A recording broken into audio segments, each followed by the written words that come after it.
Chers téléspectateurs, merci d'être avec nous. Nous sommes très contents de partager avec vous la parole de Dieu et il y a pour thème plus que vainqueur. Le prédicateur sera le pasteur Alain Corali. Mais avant cela, nous voulons accueillir Madame Caroline Corali qui va nous parler de la vie familiale. Bienvenue Madame.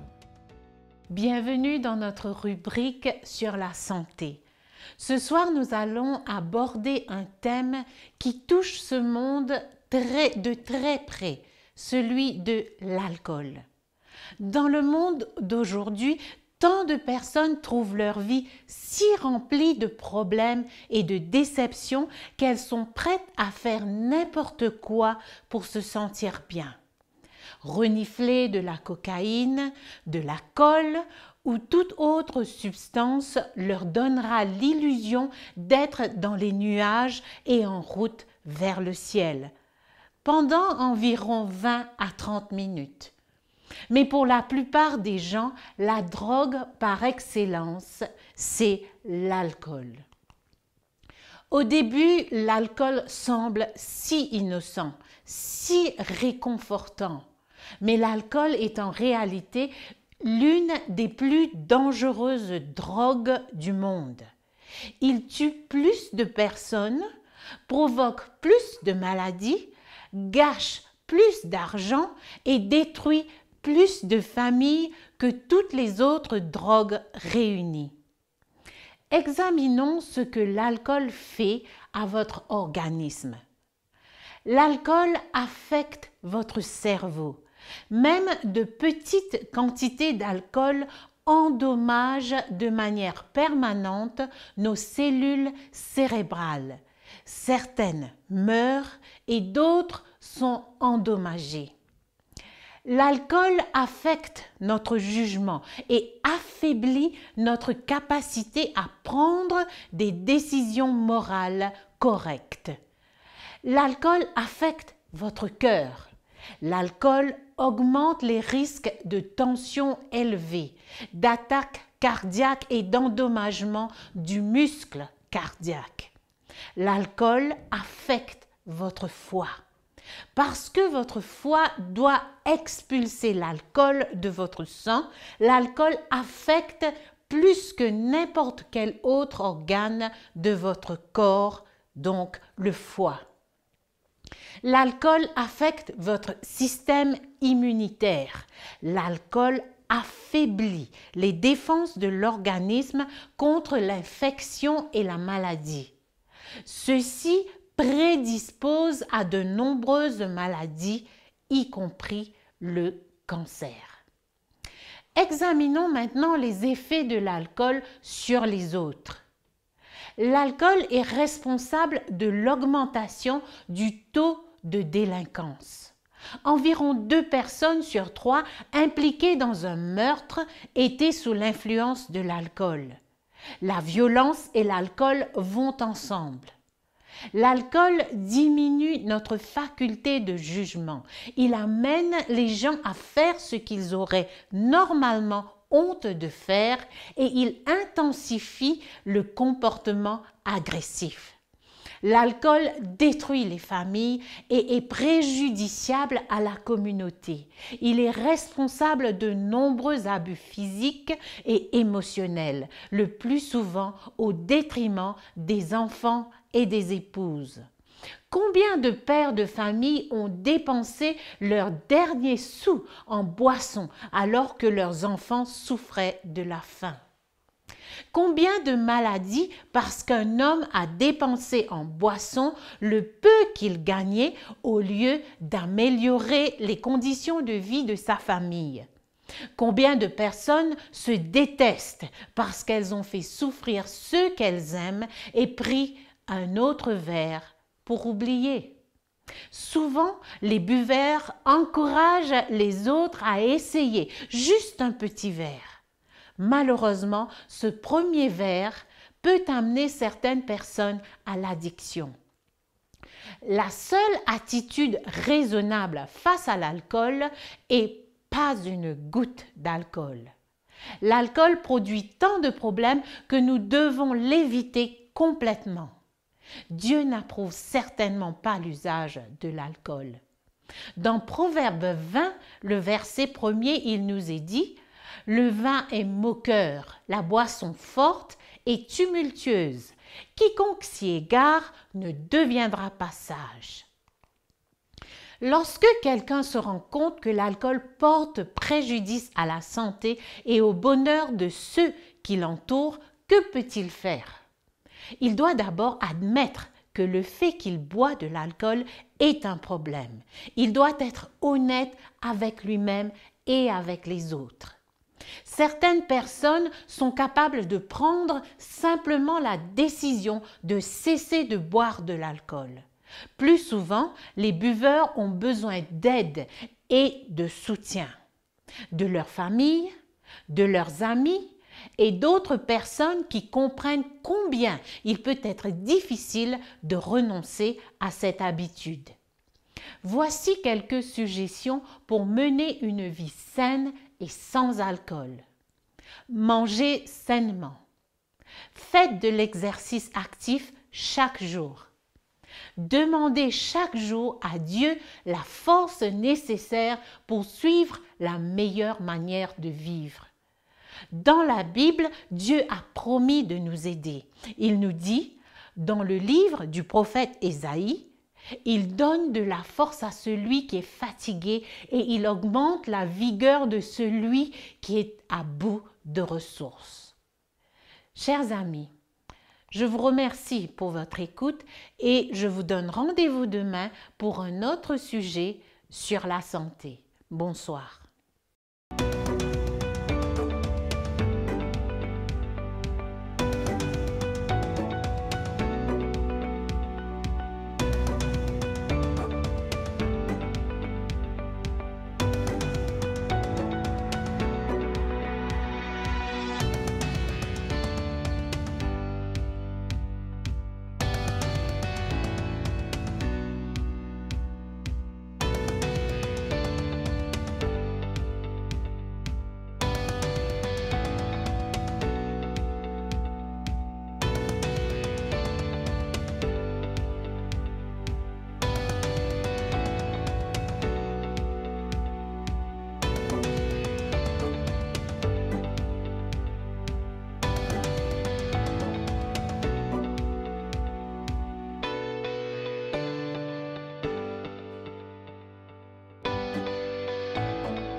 Aujourd'hui, le coronavirus, un signe de la fin du monde? Le pasteur Coralie nous en parle plus. Bienvenue, pasteur. Chers amis, bonsoir. C'est avec joie et plaisir que je me retrouve chez vous pour partager la bonne nouvelle de Jésus-Christ. J'espère que par sa grâce, que pendant ces jours qui vont suivre, nous allons passer des moments bénis sous le regard de Dieu. Et ce soir, avant d'entamer notre première étude, je vous invite à courber le front avec moi alors que nous allons prier ensemble. Prions. Éternel notre Dieu, nous voulons te rendre grâce et te remercier pour le don de ta parole. Nous te prions de nous conduire dans cette étude, que nous soyons renouvelés par ton esprit, touchés dans nos cœurs, dans notre entendement, et que nous puissions répondre à l'appel du service. Merci Seigneur de nous faire grâce, au nom de Jésus. Amen. Il y a quelques mois de cela, le monde célébrait le Nouvel An. Des joies festives résonnaient aux quatre coins de la planète. On échangeait chaleureusement nos vœux de bonheur et de prospérité pour une année qui s'annonçait sous de bons auspices. Et nous voici maintenant, quelques mois plus tard, nous posons des questions quant à notre avenir. En cause, un virus, un petit virus, le coronavirus, qui est entré dans notre monde et qui nous a tous pris en otage. Et à l'heure que nous débutons ces conférences, Nous vivons une crise globale qui touche non seulement le domaine de la santé publique, mais qui s'étend à la sphère économique et à tant d'autres aspects de notre vie. Tout semble basculer sous nos pieds. Le trouble, l'angoisse étreignent le cœur de bon nombre. Beaucoup se demandent ce qui pourrait arriver prochainement et se demandent, est-ce que le coronavirus, est-ce un signe de la fin du monde? Les spéculations vont bon train et les prophètes de malheur pullulent de partout. Et la question fondamentale que nous devons nous poser ce soir est celle-ci. Que nous dit la Bible au sujet de la fin? Mais plus important encore, comment se préparer pour cette fin qu'annoncent les prophéties bibliques? La Bible nous dévoile une page très intéressante de la vie de Jésus. Un jour, ses disciples le prirent à part pour lui montrer les bâtiments du temple de Jérusalem. C'était l'un des chefs-d'œuvre d'architecture de l'Empire romain. Toutefois, après avoir regardé ces bâtiments étincelants de beauté et d'éclat, Jésus fit cette surprenante déclaration que l'on retrouve dans l'Évangile selon Matthieu, le chapitre 24. Et nous lisons le verset 2. Jésus leur dit, « Voyez-vous tout cela? Je vous le dis en vérité, il ne restera pas ici pierre sur pierre qui ne soit renversé. » Imaginez le choc des disciples. C'était le plus grand, le plus beau de tous les bâtiments de la nation israélite. Et Jésus venait de prédire qu'il serait entièrement détruit. Un peu plus tard, durant la journée, ils posèrent à Jésus la question que n'importe lequel d'entre nous lui aurait posée. Dis-nous, quand cela arrivera-t-il? Et quel sera le signe de ton avènement et de la fin du monde? Voyez-vous, les disciples étaient d'avis que si le temple devait être détruit, cela ne pouvait être qu'au moment de la fin du monde. Mais dans ce même chapitre 24 de l'Évangile de Matthieu, nous découvrons que Jésus parlait en réalité de deux événements différents. L'un de ceux-ci parlait de son retour et de la fin du monde tel que nous le connaissons. L'autre, par contre, était un événement dont beaucoup de disciples de Jésus seraient eux-mêmes témoins, à savoir la destruction du temple. Cet événement arriva 40 ans après que Jésus l'eut annoncé.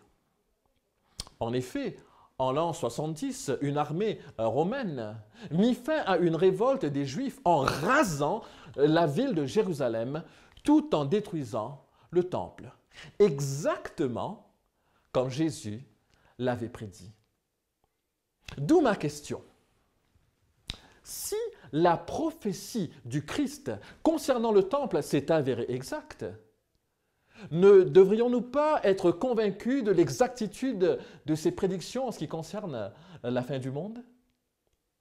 Dans les évangiles et dans Matthieu, le chapitre 24 en particulier, Jésus nous donne des signes des temps de la fin, annonciateurs de son retour en gloire. Et nous y trouvons des signes dans le monde religieux, des signes dans le monde politique, des signes dans le monde naturel et des signes dans le monde social. Et j'aimerais, chers amis, que nous puissions considérer ensemble ces signes. Mais rappelons-nous d'une chose importante. Ces signes annonciateurs n'ont pas été donnés pour être une fin en soi. Ils servent à indiquer quelque chose de bien meilleur et de plus grand.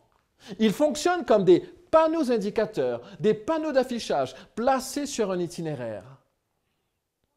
Imaginez que vous êtes assoiffé, marchant sous une chaleur torride, et soudain vous voyez une plaque avec la publicité « Eau fraîche » à 200 mètres. La bonne attitude serait de lire l'affiche et d'aller au bon endroit pour s'acheter l'eau fraîche, n'est-ce pas?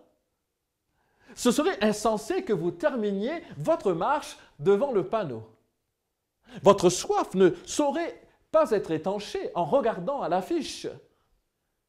Ainsi, chers amis, même si nous allons ce soir nous attarder sur les signes des temps de la fin, rappelons-nous que le Seigneur Jésus-Christ et sa seconde venue sont bien plus importantes que tous ces signes.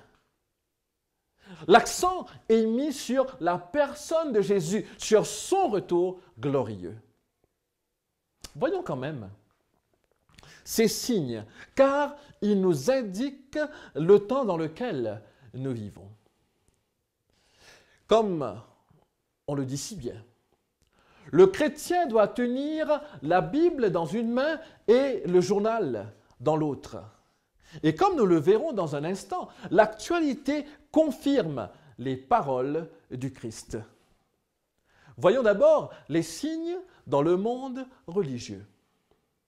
À la question des disciples concernant la fin du monde et de son retour, Jésus déclare au versets 4 et 5 « Prenez garde que personne ne vous séduise, car plusieurs viendront sous mon nom disant « C'est moi qui suis le Christ » et ils séduiront beaucoup de gens. » Et au verset 11, il lance un autre avertissement.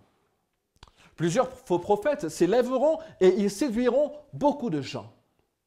Ces passages prédisent qu'à la fin des temps, nous devons nous attendre à une explosion de faux enseignants, de faux Christ et de faux prophètes qui auront pour spécialité la séduction spirituelle.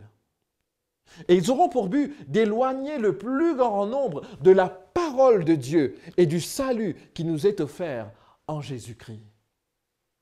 Parlant de ces miracles, la Bible annonce dans le livre de l'Apocalypse, le chapitre 16, le verset 14, « Car ce sont des esprits de démons qui font des prodiges et qui vont vers les rois de toute la terre afin de les rassembler pour le grand combat du grand jour du Dieu Tout-Puissant. » Voyez-vous, l'ennemi de notre âme est un expert de la contrefaçon. Et ces fraudes sont parfois difficiles à distinguer. Rendez-vous compte, un faussaire ne fabrique jamais un billet de 15 $, parce qu'un billet de 15 $ n'existe pas. Le faussaire s'exerce à fabriquer des billets de 100 $ pour maximiser son profit en trompant le plus grand nombre. De même, le diable souvent nous attaque de façon très subtile. Il mélange la vérité à la fausseté pour nous confondre.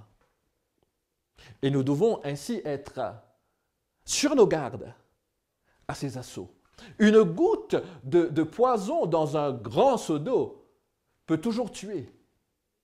Et c'est pour cela que nous devons nous laisser conduire, diriger, guider, enseigner par la parole de Dieu. Toutefois, qui ne repose pas sur la parole de Dieu ne mérite pas d'être suivi. Pouvez-vous dire après moi, si c'est dans la Bible, je l'accepte.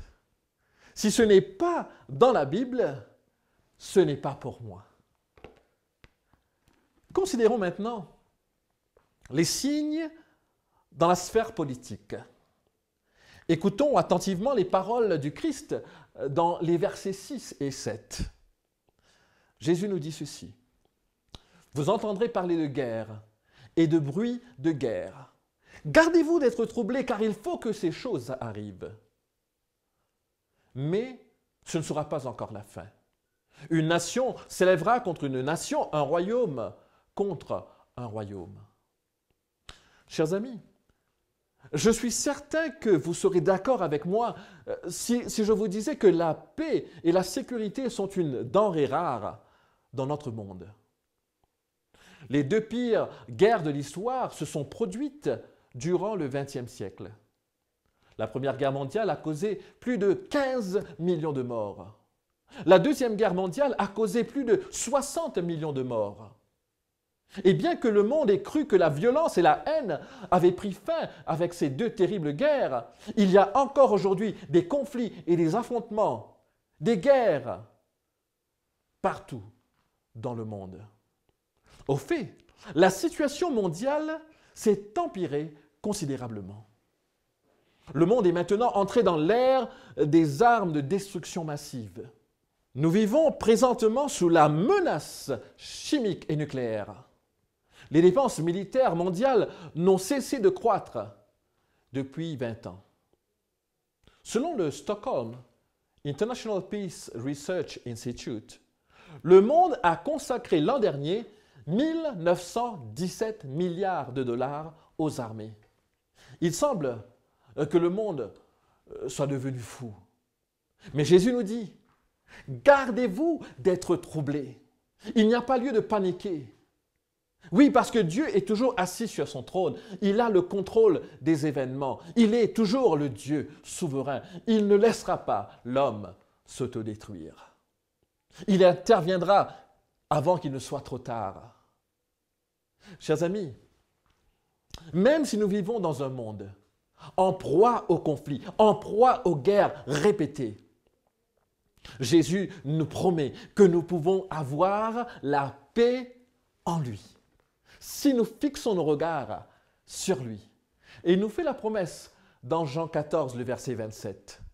Il nous dit, « Je vous laisse la paix, je vous donne ma paix. Je ne vous donne pas comme le monde donne, que votre cœur ne se trouble point et ne s'alarme point. » Voici la bonne nouvelle. Jésus nous offre sa paix si nous voulons l'accepter. Pourquoi ne pas dire « Oui Seigneur, je veux cette paix. J'accepte cette paix que toi seul peux m'offrir. » Et je peux vous dire, chers amis, qu'en ayant cette paix dans votre cœur, vous pouvez faire face aux problèmes de ce monde, sachant qu'il a le contrôle des événements, sachant qu'il a le contrôle de votre vie. Jésus nous parle aussi des signes dans la nature. Jésus ajoute ceci au verset 7. « Il y aura en divers endroits des famines, des pestes et des tremblements de terre. » Jésus parle d'abord de famine. Chers amis, saviez-vous que nous vivons sur une planète qui produit suffisamment de ressources alimentaires pour nourrir tous ses habitants? Pourtant, 821 millions de personnes, soit une personne sur 9 sur cette terre, souffrent de la faim. C'est un scandale. Est-ce normal que la malnutrition soit encore un enjeu quand on sait qu'un tiers de la nourriture produite dans le monde est gaspillée? Pourtant, la malnutrition dans le monde va en grandissant. Selon l'UNICEF, la malnutrition touche un enfant sur 3 dans le monde. Et dans les pays en développement, 66 millions d'enfants en âge d'aller à l'école primaire ont faim lorsqu'ils sont en classe, dont 23 millions en Afrique seulement. Et les États-Unis estiment que d'ici 2050, 2 milliards de personnes supplémentaires souffriront de malnutrition. Oh, que Jésus revienne bientôt pour mettre une fin à tout cela. Jésus aussi nous parle des pestes dans les derniers temps. Et le mot peste désigne des plaies ou des maladies étranges. Il existe aujourd'hui de nombreuses plaies malgré les réalisations modernes de la médecine. Le sida, le paludisme, la maladie d'Ebola et maintenant le coronavirus sont venus nous rappeler les paroles de Jésus concernant l'existence des pestes comme un signe de la fin. L'impact du coronavirus sur l'économie mondiale pourrait être situé entre 2000 et 4100 milliards de dollars, soit les pires conséquences économiques depuis 1929. Jésus fait mention d'autres calamités dans le monde de la nature. Jésus parle de tremblements de terre. Saviez-vous que chaque année, 6000 tremblements de terre importants se produisent dans le monde. Au cours des 90 dernières années, 1 500 000 personnes ont péri dans des tremblements de terre. Et au cours des dernières années, nous avons vu des tremblements de terre causer la mort de 20 000 ou 30 000 personnes en quelques minutes. Beaucoup d'entre vous se souviennent des récents tremblements de terre survenus en Haïti, en Indonésie ou au Japon. La Bible nous dit, il y aura de grands tremblements de terre et en divers lieux, des pestes et des famines. Ces signes prophétiques, chers amis, annoncés par Jésus lui-même, se déroulent sous nos yeux. Nous vivons réellement dans les derniers temps, annoncés par Jésus lui-même. Considérons maintenant les signes dans la société. Jésus déclare dans le verset 37, « Ce qui est arrivé à l'époque de Noé arrivera de même au retour du Fils de l'homme. En effet, dans les jours précédant le déluge, les hommes mangeaient et buvaient, se mariaient et mariaient leurs enfants, jusqu'au jour où Noé est entré dans l'arche. Ils ne se sont doutés de rien jusqu'à ce que le déluge vienne et les emporte tous. Il en ira de même au retour du Fils de l'homme. » Les gens à l'époque de Noé, avant le déluge, pensaient vivre normalement. Relax, pas de problème. Ils n'avaient aucune idée du danger qu'ils couraient et du désastre qui les menaçait. Le livre de la Genèse nous décrit le monde à l'époque de Noé. Rejetant toute instruction divine, l'humanité était devenue de plus en plus hostile et corrompue. L'homme ne visait qu'à satisfaire son orgueil. L'iniquité abondait, la justice était foulée aux pieds, alors que les cris des opprimés parvenaient jusqu'au ciel. Genèse, le chapitre 6, le verset 11 et 12 déclare « La terre était corrompue devant Dieu. La terre était pleine de violence. Dieu regarda la terre et voici, elle était corrompue, car toute chair avait corrompu sa voix sur la terre. » L'une des caractéristiques de cette époque était que la terre entière était remplie de violence, nous dit la Bible. Et il en est de même de nos jours. Dès leur plus tendre enfance, des hommes sont confrontés à une marée de violence ininterrompue qui s'étale sans cesse à la télévision et dans tous les médias. Par exemple, plusieurs enquêtes indiquent qu'aux États-Unis, chaque enfant, en moyenne, verra plus de 200 000 actes de violence, y compris 16 000 meurtres à la télévision avant ses 18 ans. Les programmes télévisés montrent 812 actes violents par heure. Cette violence est tellement omniprésente que la plupart des consciences en sont comme anesthésiées et les gens finissent par ne plus s'en étonner. C'est devenu quelque chose de tout à fait normal. Oui, chers amis, nous vivons comme au temps de Noé. Et Dieu n'est pas insensible à cela. Dieu n'est pas indifférent devant ce qui se passe. La première fois que Dieu condamna le monde, c'était par un déluge universel au temps de Noé. Et la prochaine fois que Dieu le fera, ce sera par le feu, nous dit la Bible, au retour de Jésus. Mais avant que Dieu ne le fasse, il étend ses mains de miséricorde envers ce monde pécheur, comme il le fit au temps de Noé. Pendant ces 120 ans, Noé prêcha une parole, un message de repentance. Noé supplia hommes et femmes de changer de vie. Et Dieu attendit patiemment qu'on se repente sincèrement. Chers amis, Dieu le fait encore aujourd'hui. Et ceci m'amène au dernier signe que j'aimerais appeler le signe par excellence, la proclamation universelle de l'Évangile. Jésus déclare au verset 14 de Matthieu 24 que cette bonne nouvelle du royaume sera proclamée dans le monde entier pour servir de témoignage à toutes les nations. Alors viendra la fin. La bonne nouvelle est que cet évangile, cette bonne nouvelle sera prêchée à toutes les nations, dans le monde entier. Et alors, Jésus-Christ reviendra. Vous vous rendez compte que ce soir même, nous vivons l'accomplissement de cette prophétie de façon partielle dans cette réunion, car ce soir, l'Évangile est proclamé. Et chaque fois que l'Évangile est proclamé, nous assistons à la proclamation d'un signe annoncé par Jésus-Christ. Aujourd'hui, l'Évangile est proclamé dans le monde entier par la télévision, la radio, les réunions d'évangélisation, les téléphones portables, le réseau Internet, les études bibliques et bien d'autres moyens encore. Nous vivons à une époque charnière de l'histoire du monde. Vous êtes-vous déjà demandé pourquoi Jésus ne vient-il pas mettre fin à toutes ces souffrances? S'il nous aime, pourquoi ne revient-il pas bientôt pour mettre fin à cette misère? Voici la réponse de la Bible. Dans la deuxième épître de Pierre, le chapitre 3, le verset 9, la parole de Dieu déclare « Le Seigneur ne retarde pas dans l'accomplissement de la promesse, comme quelques-uns le pensent.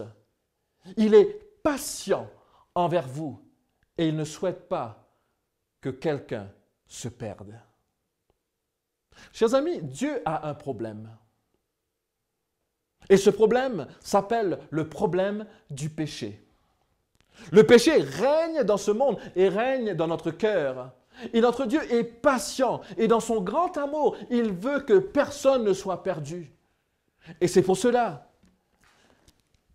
qu'il nous donne sa parole. Et c'est pour cela qu'il frappe à la porte de notre cœur. Pourquoi ne pas lui dire oui? Il y a 4 ans de cela, j'ai participé à une grande campagne d'évangélisation au Rwanda. Des milliers de prédicateurs s'étaient repartis dans tout le pays, proclamant l'Évangile, matin et soir. Après 2 semaines d'évangélisation intense, plus de 100 000 personnes prirent leur décision de suivre le Christ en s'engageant à travers les eaux du baptême. Et les péchés pardonnés, ils savaient qu'avec Christ, ils seraient plus que vainqueurs. Ce soir, chers amis, je vous invite à prendre position pour le Christ. Je vous invite à prendre une décision, à marcher avec lui. La Bible est claire, nous vivons dans les derniers temps. Jésus est clair, les signes prophétiques sont là et résonnent dans nos oreilles, se dévoilent sous nos yeux. Et Jésus nous dit, est-ce que tu veux être sauvé? Place ta confiance en moi. Car la parole de Dieu nous dit, car Dieu a tant aimé le monde qu'il a donné son Fils unique afin que quiconque croit en lui ne périsse point, mais qu'il ait la vie éternelle. Chers amis, nous vivons dans les derniers temps et Jésus reviendra dans sa gloire pour sauver tous ceux qui auront cru en lui. Pourquoi ne pas lui dire, oui Seigneur, prends tout Seigneur, oui Seigneur, prends tout Seigneur, entre tes mains, j'abandonne tout avec bonheur. Chers amis, ce soir, je vous invite à vous préparer pour le prochain retour de Jésus-Christ. Ce soir, je vous invite à accepter Jésus-Christ comme votre Sauveur et Seigneur. Il vous tend ses bras et vous dit, mon enfant, suis-moi. Mon enfant, marche avec moi. Abandonne-toi à moi et je te rendrai plus que vainqueur. Ce soir, si c'est votre décision de marcher avec Jésus, j'aimerais que vous puissiez l'inviter dans votre cœur. Et c'est pour cela que j'aimerais prononcer une prière que vous pourrez répéter avec moi. Prions ensemble. Éternel, notre Dieu, les signes sont autour de nous. Je veux être prêt pour ton prochain retour. Pardonne-moi pour mes péchés, lave-moi de mes erreurs, purifie-moi de mes iniquités et permets que par ta grâce, je puisse te suivre. Seigneur, je t'invite dans mon cœur, dans ma vie, dans ma maison. Seigneur, fais de moi ce que tu veux. Que ta grâce repose sur moi et que je puisse marcher en nouveauté de vie en comptant sur ta présence. C'est dans le nom de Jésus que je te demande toutes ces grâces. Amen. Chers amis, nous sommes qu'au début de nos conférences. Et j'espère que nous allons nous retrouver demain pour vivre une nouvelle expérience avec Dieu en étudiant sa sainte parole. J'espère que vous avez pris la bonne décision de suivre Jésus. Et je sais qu'avec lui, vous serez plus que vainqueurs. Que Dieu vous bénisse.